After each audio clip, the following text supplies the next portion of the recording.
Vamos falar de BBB, minha gente? O Pedro do BBB, ele apertou o botãozinho pra ir embora, né, do Big Brother. E aí, eu acho que eu não preciso dizer quem que é Pedro e tal. Eu vou botar um videozinho de introdução pra gente só entender o contexto geral da situação, só pra gente dar uma compreensão geral. Mas a figura do Pedro é uma figura muito interessante. É uma figura muito interessante. Esse vídeo vai ser do Murilo, tá? O Murilo tem um perfil no TikTok que eu acho muito maneiro. Segundo a família do Pedro, ele chegou delirando, não reconheceu o pai e o irmão, não sabia que tava no BBB e achava que tava na França. Provavelmente Aí, ó, tava na França, mano. Porra, Paris. Paris ali. A cidade mais vigiada da França. Seguinte, ó, só pra dar o contexto, né? O Pedro entrou no Big Brother, ele foi doidinho pra caramba, ele ficava fazendo aquelas cutucadinhas nos participantes, sempre se colocava como vítima, sempre se colocava como um piazinho que tá aprendendo a virar a vida, sempre se colocava de um jeito assim, meio bobãozinho, sabe? É aquele tipo de pessoa que muitas vezes eu falo nos vídeos do Colunas Tortas. Só que chegou num ponto em que ele assediou uma moça dentro de um cômodo da casa do Big Brother. E isso ultrapassou o limite de um cara chato pra cacete e se transformou num cara criminoso. E aí ele se colocou pra fora da casa, né? Antes de ser expulso, ele desistiu, chegou a dar entrevista depois ali, ele falou que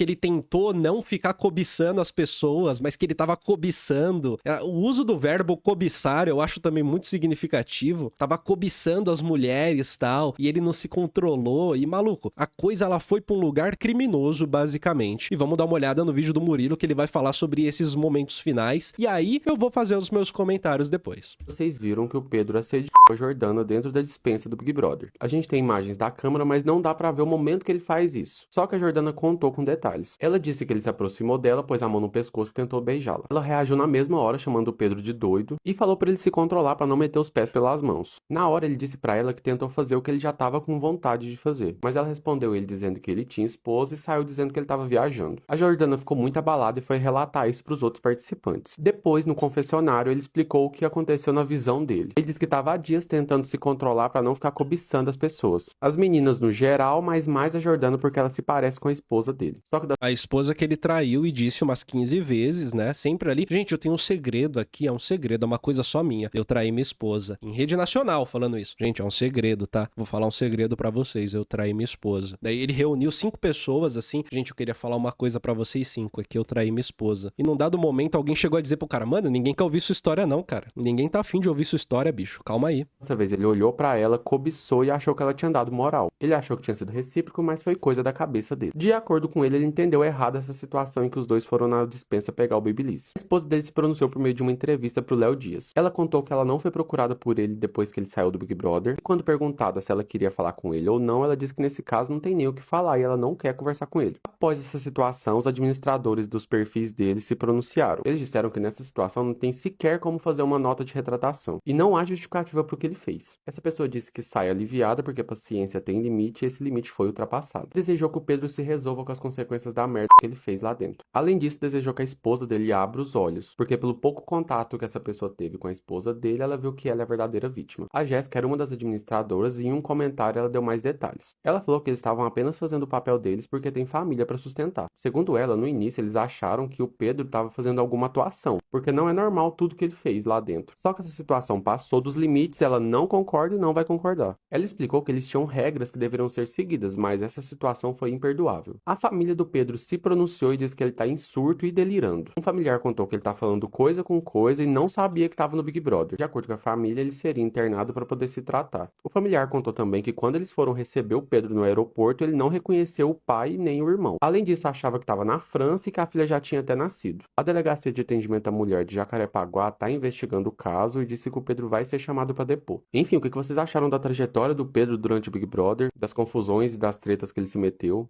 Deixa nos comentários. O que vocês acharam, gente, da trajetória do Pedro e das altas confusões que ele se meteu? O que eu acho é o seguinte: o Pedro, ele é o símbolo da degradação masculina do presente. Geralmente dizem que esse símbolo é o sujeito de esquerda que usa o cabelo pintado e usa saia, e é homem que usa saia. Eu acho que é o contrário. O Pedro é o símbolo da decadência masculina do presente. O Pedro é o símbolo do cara que compra curso do Pablo Marçal e num dado momento da vida vai subir a montanha com os legendários pra aprender a virar homem. O Pedro é o cara que no fim da balada, no fim do rolê, o rolê que você faz da sua casa, aquela reuniãozinha em que tá todo mundo sentado no sofá, já quase dormindo, tirando aquele cochilo, 3 horas da manhã, tirar aquele cochilo pra acordar às 7 e ir embora pra casa depois. O Pedro é o cara que aparece com óculos escuro, 3 da manhã, gritando, falando alto, batendo na perna das pessoas. Ó, acorda aí, vamos animar, vamos animar. É o cara que não te deixa descansar. O Pedro é aquele cara que ele chega na pessoa que engordou e diz, ah, ganhou uns quilinhos, hein? O Pedro é o cara que diz, é pra ver ou é pra comer? O Pedro é o rapaz que ele não sabe muito bem o que é flerte. Então, de repente, ele diz, gente, hoje em dia, não dá nem pra chavecar as mulheres, porque qualquer coisa é assédio. O Pedro é aquele mano que vai pra academia pra ficar fortão, tira umas fotos, entra no projetinho, não consegue porra nenhuma, mas na cabeça dele ele se transformou num homem disciplinado. A Nadine pergunta, mas ele é doente ou só tá alienado? Cara, tanto faz, assim, sinceramente, tanto faz. É uma questão que eu acho que essa é uma não discussão, é um não debate. Se o cara, de repente, tem alguma questão psiquiátrica, acho que isso é um não debate. Porque o Pedro é um homem comum. O Pedro é o cara que ele precisa muito dizer que traiu a esposa pra mostrar que tem alguém que o deseja, pra além da mulher que tem compromisso com ele. E perceba que eu não tô falando exatamente do Pedro, o que eu tô falando é do suco do homem brasileirinho metido a malandro. O suco do homem brasileirinho extremamente permissivo, assim, que tem uma vida em que a permissividade é o guia da atuação. Porque no fundo, essa atuação do Pedro é a atuação mais confortável e covarde do brasileirinho médio. Que é a atuação em que você é um chato do cacete, você é muito chato, você incomoda as pessoas, mas como você se coloca naquela posição humildezinha? Eu sou um pobre coitado, eu sou só um menininho, aprendendo a viver a vida. É impossível que as pessoas te confrontem. Porque, aos olhos do público, quem te confronta tá sendo grosseiro. Quem te confronta não tá te dando uma abertura pra você ser uma pessoa melhor, como se a função dos outros fosse ser pedagógico com o pobre coitadinho que tá ali sempre se fazendo de um pobre coitado, porque eu errei, mas eu não quero errar. É aquele sujeito que utiliza de uma norma social brasileira, que utiliza de um jeito brasileiro, que é a da manutenção da simpatia, da manutenção da consideração pelo outro, que se utiliza também da humildade como capital simbólico justamente para ser incômodo e para alcançar os seus objetivos sem ter nenhuma confrontação. É um covarde. O Thiago diz, o Pedro é aquele cara que muito possivelmente só andou com amigos bem machistas, tem pouquíssimo tato social e ouviu poucas vezes a palavra não. É aquele cara que quando alguém diz pra ele, cara, não, ele espera uma explicação. Como assim não? Quem você pensa que é pra me dizer não? Me convença do seu não. Me convença. O Pedro é um mimado, diz o Gogol. Cara, eu não sei se ele é exatamente um mimado. Não sei se é exatamente esse o termo, mas eu diria o seguinte. O Pedro, ele é a expressão exagerada do limiar que existe, entre aquilo que é uma descontração, entre aquilo que é uma pergunta um pouco fora do tom e da manipulação e da imposição de si através do capital simbólico da humildade. Como disse o Francisco, é um homem padrão que a gente normaliza que é desse jeito mesmo e que justamente por conta dessas características culturais que a gente acaba não conseguindo lidar, porque de fato não é fácil de lidar, né? É difícil falar não, é difícil botar limite. A Ana Paula dentro do Big Brother botou limite e ela já estava sendo julgada pelo público como sendo uma grosseira, por exemplo. Por conta dessas coisas, dessa maneira como existe a constituição do sujeito em sociedade, nossa, é a pessoa que acaba se aproveitando. É o espaçoso legitimado, o espaçoso socialmente aceito. O Pedro é aquele cara que num churrasco, numa casa que tem piscina, ele empurra alguém na piscina e dá risada.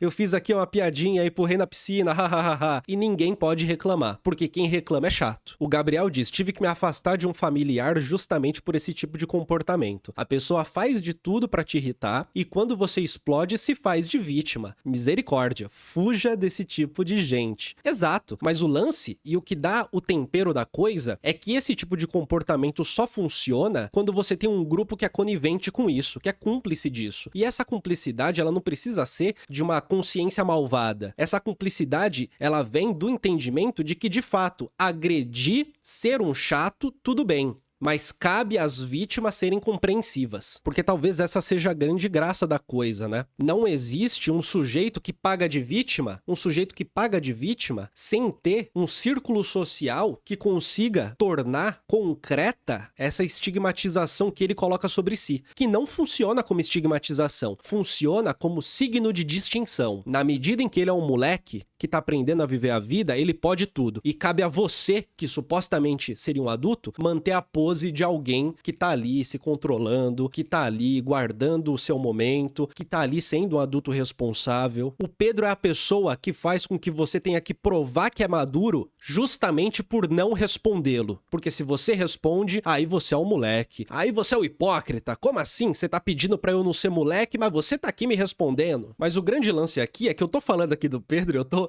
especulando muita coisa, né? Tô deduzindo muita coisa. É que não é exatamente sobre o Pedro. Não é exatamente sobre ele, mas é sobre esse suco de masculinidade brasileirinha, esse suco brasileirinho de uma masculinidade muito específica que talvez ele tenha aglutinado em uma personalidade, em um sujeito único, que talvez ele tenha tido o esforço de aglutinar, sabe? E de espremer ao máximo. O Pedro é representativo. É como eu disse, o Pedro é o sujeito que num dado momento vai pra montanha, vai aprender a ser homem com os legendários, vai voltar dizendo que aprendeu, vai começar a ir pra igreja uma vez por semana, vai continuar vacilando pra cacete, tratando a esposa de um jeito super zoado, vai continuar tratando os amigos como cúmplices de um crime masculino, vai continuar pagando de vitimazinha. E geralmente, é a pessoa que paga de vítima é aquela que não reconhece a existência da vítima de verdade. Geralmente. Porque, de certa forma, grossíssimo modo, no Brasil, é você quem tem que se virar pra não ser vítima. E se você é uma vítima de verdade, você expõe certos conflitos que deveriam ficar embaixo dos panos, que não podem alterar a harmonia social que a gente vive. E ao se expor enquanto uma vítima de verdade, vítima de uma agressão, vítima de um estelionatário e por aí vai, ao se expor como vítima de verdade, você tá colocando esse conflito pra cima dos panos. Você tá fazendo ele existir na prática. E ao fazer ele existir na prática, você é o problema. Se você é vítima no Brasil, grossíssimo modo aqui, tá? Se você é vítima no Brasil, você é responsabilizado porque você não conseguiu se adequar para não ser vítima. É aquele negócio. Tem um cara chato que rouba comida. Ah, então você tem que colocar o nome na sua comida. Por que eu tenho que colocar o nome da minha comida na geladeira? Não é mais fácil esse cara chato ser expulso daqui? Não, porque no trabalho tem um cara que rouba marmita. Ah, então você tem que botar ali uma tranca na sua marmita para ele não roubar. Por que eu tenho que botar uma tranca na marmita? Não é mais fácil esse sujeito ser demitido? No Brasil, a vítima é aquela pessoa que fracassou em não ser vítima. É aquela que fracassou em não se colocar distante da possibilidade de ser vítima. E que muitas vezes fracassou em não conseguir interagir, se integrar com o grupo onde existem os agressores. E ao ser considerada dessa maneira, desse jeito, é que a gente tem o pulo do gato, né? O pulo do gato, que é um certo vitimismo. E alguém aqui no chat usou o termo correto, né? Que é a vitimação ilegítima, né? O que se coloca ilegitimamente como vítima em relações interpessoais, porque funciona como capital simbólico de humildade, e ao mesmo tempo você tem também a desconsideração real de uma vítima real, de agressão, tudo mais. Porque nesse segundo lado, nessa vítima real, o que a gente tem é, como eu disse, né, o conflito social sendo exposto, o conflito sendo colocado. E no primeiro caso, não é conflito, no primeiro caso é o jeitinho brasileiro, é a malandragem. Jeitinho brasileiro, gente, só pra deixar claro aqui, jeitinho brasileiro não é passar perna. Jeitinho brasileiro é a maneira muito própria como a gente azeita o cotidiano social através da consideração, como a gente azeita o cotidiano através de uma tolerância um pouco maior a vacilos, como a gente azeita o nosso cotidiano de um jeito muito específico em que as nossas relações dificilmente vão ser meramente intermediadas pela norma, mas você vai ter uma mistura de norma e de consideração. Isso funciona pro bem e pro mal. Isso funciona pra coisas legais e pra coisas não tão legais, né? Por exemplo, eu tô falando aqui no chat como se fossem pessoas numa mesa de bar. Talvez esse tipo de informalidade não fosse tão simples se a gente não fosse brasileiro, todo mundo aqui, né? Talvez se a gente não fosse brasileiro, não seria tão simples alguém falar uma parada, um pouco, uma besteira, de repente, um negócio assim, um pouco fora do tom, e ser super bem tolerado, e tá tudo bem. Mas ao mesmo tempo, esse jeitinho, ele vai dar a possibilidade da existência do sujeito que vai pagar de humildão ali, que vai se colocar como a vítima que todo mundo percebe que tá num jogo de relação de força. Ao se colocar como vítima, você se protege de qualquer tipo de resposta. Você se protege de qualquer qualquer tipo de confronto. E o Pedro talvez seja o suco disso tudo. O Pedro talvez seja um jeito da gente ter um tipo ideal, como diria Max Weber, a gente ter um tipo ideal desse homem brasileiro com essa masculinidade malandrinha, aquele cara que cola na mina, cola ela na parede e insiste até conseguir ficar com a mina, e se não conseguir vai ser assédio. Vai ser assédio. Ele não sabe entender o não. Ele não sabe entender que às vezes não. O Pedro é aquela pessoa que quando a mina dá um fora nele, ele não pensa assim, pô, ela só não quer estar comigo. Ele pensa, ela tá com outro. Ela tá com outro. Porque é mais fácil pra esse tipo de sujeito medíocre achar que a situação que é ruim, ela pode ser superada. Porque se ela tá com outro, eu posso ser melhor do que o outro. Eu vou provar que eu sou melhor do que o outro. Eu vou perseguir ela no trabalho e vou provar que eu sou um cara foda. Que eu sou melhor do que o outro. Mas é impossível pra um cara desse simplesmente compreender que se ela não tá comigo, às vezes ela só não quer estar comigo. Seja lá onde ela esteja, com quem ela esteja, estando sozinha ou não, seja lá como for. Às vezes ela só não quer estar comigo. E ponto. E não tem como vencer, não tem como dar uma reviravolta, não há como vencer essa situação. Acabou. E eu acho que esse é o Pedro. Fica à vontade para deixar seus comentários, sua opinião sobre o Pedro. Não sei se eu descasquei muito, mas que fique claro, né? Não é exatamente sobre este ser humano com CPF chamado Pedro do BBB, mas é sobre esse suco de masculinidade que a performance do Pedro no Big Brother talvez tenha mostrado muito e deixado muito claro. No início de uma maneira cômica e no fim de uma maneira criminosa, trágica. Esse vídeo é um corte das lives do Colunas Tortas. Live do Colunas Tortas toda terça-feira, às 10h30 da manhã, e ao longo da semana, às vezes à noite, mas principalmente no período da manhã. Só que toda terça é com certeza 10h30 da manhã, tá bom? Vem participar das lives comigo.